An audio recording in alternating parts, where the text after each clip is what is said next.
projetar o que pode vir pela frente agora nessa reta decisiva do Brasileirão, que é pegar o passado para tentar prever o futuro. O ser humano costuma fazer isso e os dados e a história nos fazem repetir esse ciclo. Ou seja, olhar para os resultados do primeiro turno para tentar projetar o que pode acontecer na segunda metade do Campeonato Brasileiro. E aí, se a gente pegar esses resultados do primeiro turno e replicar nessa reta final, o Palmeiras seria o campeão brasileiro no saldo de gols, levando a melhor sobre o Botafogo. Jesus Maria José, como diria Everaldo Marques. Imagina só esse final de campeonato se isso aconteceu. O Alviverde terminaria com 71 pontos, 21 vitórias para os dois lados, mais um gol de vantagem, 31-30. Depois viria o Bragantino em terceiro e o Grêmio completaria o G4. O Braga ficaria com 70 e o Tricolor Gaúcho com 66. Depois Galo e Flamengo com as duas vagas na pré-Libertadores, se repetirem os resultados do primeiro turno. O Galo seria o quinto com 63 e o Flamengo o sexto com 62. Dá uma olhada nessa tabela aqui, PVC, tranquilo ou não?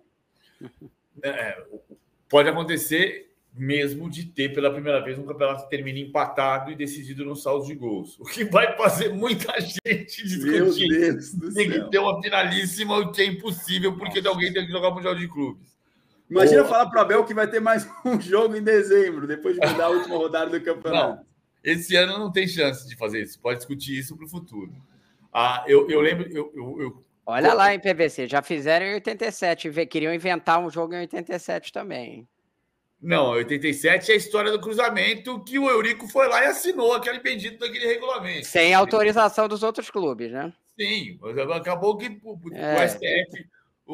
a gente só discute, para mim, campeão legítimo é o Flamengo e o campeão legal é o Sport, porque o STF deu ganho de casa para o Sport. Só deu ganho de casa para o Sport. O que eu estou falando é que já tentaram modificar regulamento. Eu estou brincando aqui, eu sei que não vai ser feito, mas já foi feito na história do Brasil mudar regulamento depois que começou a competição. Né? Já aconteceu de o campeonato começar sem regulamento. Em 88, que o campeonato começou e aí chegou na Bia Bichedinha, na Fonte Nova, para dizer: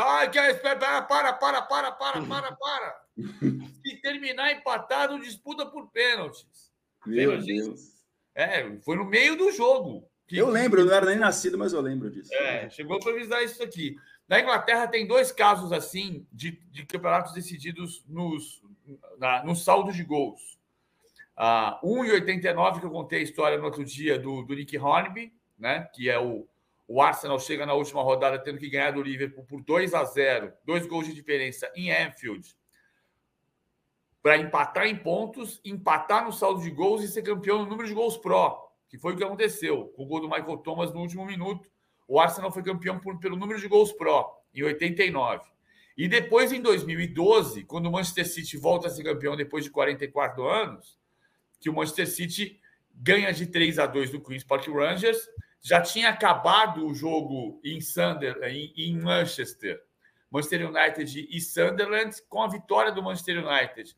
O Manchester United era campeão, levando em conta o empate que estava... A vitória que estava acontecendo do Queen's Park Rangers sobre o Manchester City. Aí, nos acréscimos, o gol do Dzeko e depois o gol do Agüero. E o Manchester City ganha por 3-2 do Queen's Park Rangers. E os dois terminam empatados com 89 pontos. E o Manchester City é campeão pelo saldo de gols. Isso aconteceu na Inglaterra nessas 2 vezes, pode acontecer no Brasil. É bem possível que aconteça no Brasil pelo cenário atual. Para mostrar para vocês quais seriam os resultados, tá? Lembrando os que aconteceram no primeiro turno. O Palmeiras faria 9 pontos, 3 vitórias. Foi 3-1 no Fortaleza, 16ª rodada, 4-1 no América, 17ª, 1-0 no Cruzeiro na 19ª e uma derrota, perdeu para o Fluminense. Óbvio que tudo é diferente no segundo turno, janela, convocação, desfalque, é só uma amostragem que a gente fez essa reportagem para simular. O Botafogo faria 11 pontos, 3 vitórias, 2-0 no Fortaleza, 4-1 no Curitiba e 3-1 no Inter. E 2 empates, 2-2 com o Santos, naquele jogo que estava 2-0, empatou, quase virou depois, e 0-0 com o Cruzeiro que agora está brigando contra o rebaixamento.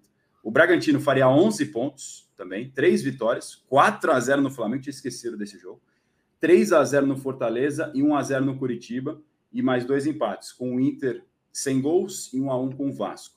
O Grêmio, 7 pontos, 2 vitórias, uma sobre o Galo e uma sobre o Fluminense, um empate com o Goiás e uma derrota para o Vasco. O Galo, 6 pontos, o Galo é outro também, né? O Galo é o melhor do segundo turno, o primeiro turno foi terrível. 6 pontos, 2 vitórias contra o São Paulo e contra o Bahia, e 2 derrotas contra o Grêmio e para o Flamengo 2-1. E o Flamengo, desses que brigam ali pelo título, seria de menor pontuação se repetidos os resultados do primeiro turno. 5 pontos só. 1 vitória contra o Galo, 2 empates com o América e com o São Paulo e 2 derrotas, o 4-0 para o Bragantino e 3-0 para o Cuiabá. Esse momento aí do Flamengo é o pós-soco na cara, né? Soco na verdade. cara aconteceu no jogo do Atlético Mineiro e essas 4 Uma vitória, rodadas... né? É importante essa lembrança, que o Flamengo vence o Galo. E aí dá venceu de 2-1, né? O América... Esse placar aí foi 2-1, né? Foi uma virada, né? Isso aí. Mas, enfim, foi uma vitória. Mas aí depois o time entra naquela espiral ali para baixo, porque teve um soco na cara do centroavante titular do time, né? MMA Flamengo, UFC Mengão, que depois virou todos aqueles memes. O PVC ia falar alguma coisa? Não, é porque o jogo do América... O jogo do América foi antes do jogo do Atlético. Isso, 16ª rodada. O tropeço com o América... foi sim. Foi antes do jogo do Atlético. Foi mesmo, PVC. Eu estou tentando lembrar aqui. Foi sim, estou vendo aqui. 22 de julho, Flamengo 1, América 1. 29 de julho, que é a ordem dos jogos agora. Que agora o Flamengo pega o Bragantino, porque é o jogo adiado. Né? Aí pega o América e depois o Atlético, que é a ordem do jogo do primeiro turno. O primeiro turno foi 22 de julho, Flamengo 1, América 1. 29 de julho, Atlético 1, Flamengo 2. Que o América já era um tropeço... Não, foi um... Eu estava nesse jogo. E o Flamengo não jogou bem, não. O América teve chance de ganhar o jogo, inclusive, nesse jogo. Isso é a ponta da tabela. Diga, PV. Não, e tem algumas coisas que são importantes para pensar nessa reta chegada do que muda em relação ao primeiro turno, né? Sim. Primeiro, o Palmeiras faz todo o esforço para jogar contra o Fluminense no Allianz Parque, mas ainda tem, digamos, 90% de certeza, não tem certeza absoluta.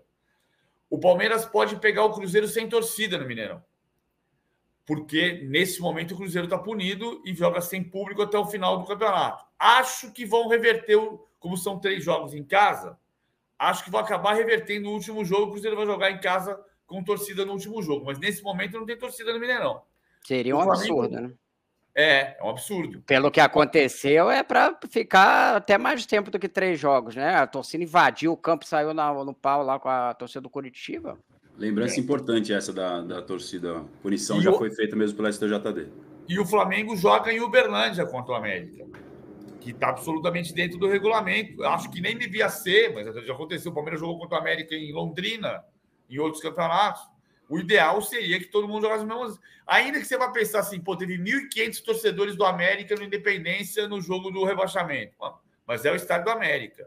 Você vai levar para Uberlândia, vai ter muito rubro-negro em Uberlândia, natural. Também teria no Independência. Pode fazer pouca diferença até, mas o Flamengo não vai jogar no Independência contra o América, vai jogar em Uberlândia. Talvez seja até pior pelo gramado. O Uberlândia tinha grande tradição de ter o melhor gramado do Brasil, hoje não tem.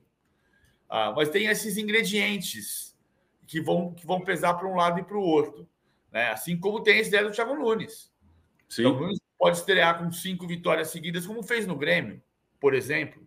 E se ganhar os 5 jogos, é campeão. Só depende de si. E se na parte de cima ficaria essa loucura de... Olha isso, hein, gente? Se ficar assim, é para... Como diria Galvão Bueno, teste para cardíaco. 71 pontos, 21 vitórias, Palmeiras e Botafogo, diferença de saldo de 1 gol, 31-30 ficaria. Na parte de baixo, também não seria coisa tranquila, não, né? Bahia, Cruzeiro e Curitiba terminariam dentro do Z4, além do América, que já está rebaixado. Bahia ficaria com 43, Cruzeiro 42 e Curitiba e América 32 e 22 pontos. E o Goiás escaparia. Exatamente, nessa projeção aqui, Santos, Vasco, Goiás e Inter, por pouco, tá? Olha isso, Rodrigo, dá uma olhada. Ó, Goiás 45, Inter 45, Vasco 44, Santos 44, Bahia 43. Meu Deus do céu, que loucura. O Goiás mudou de técnico, né? O Goiás tem técnico interino até o final do campeonato, Mário Henrique. O Armando Evangelista foi demitido. Então, vai tentar esse choque final. Só 2 vezes. É engraçada essa estatística, essa história. Outro dia eu estava vendo um debate na ESPN dizer: mas muitas vezes você troca de técnico e escapa. Você escapou porque trocou de técnico? Porque o time que cai também trocou de técnico. Ninguém lembra. Né? No ano passado, por exemplo, o Cuiabá escapou do rebaixamento mudando de técnico na 8ª rodada. E time que mudou de técnico depois caiu. Na história dos pontos corridos, só 2 vezes o técnico rebaixado dirigiu o time a temporada toda. E eu já Desde 2003, isso? Desde 2003. Mas assim, a história, eu já contei aqui a história desse jeito, né?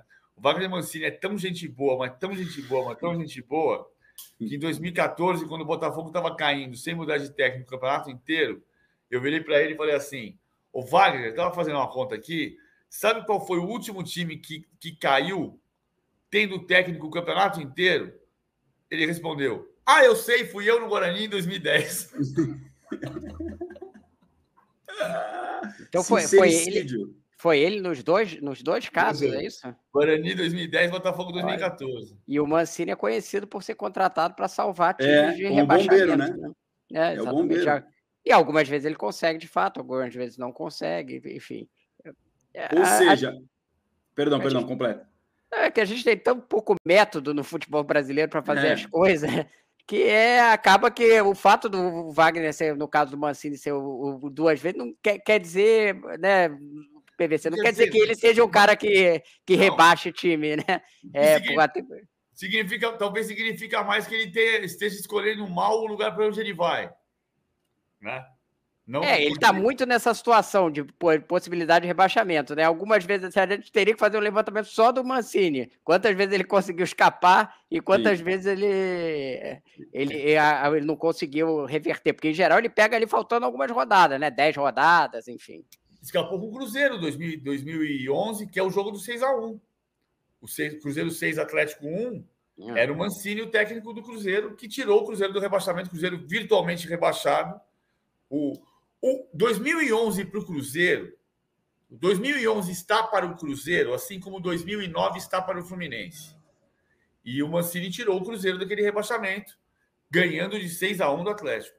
E o torcedor do Cruzeiro agora está apavorado nesse momento com a possibilidade de voltar a viver esses dias. E se essa projeção, claro, lembrando sempre que é só baseado no que aconteceu no primeiro turno, muita coisa tem diferença no contexto de agora, mas se essa projeção se confirmar, os tais 45 pontos que quase sempre salvaram também seriam suficientes. Nesse caso, até menos, até 44 no limite. Vocês acham que o torcedor do Cruzeiro ficou mais animado ou menos animado depois da entrevista do Paulo Autuori inicial ali como técnico do Cruzeiro? Que ele disse que as palavras são...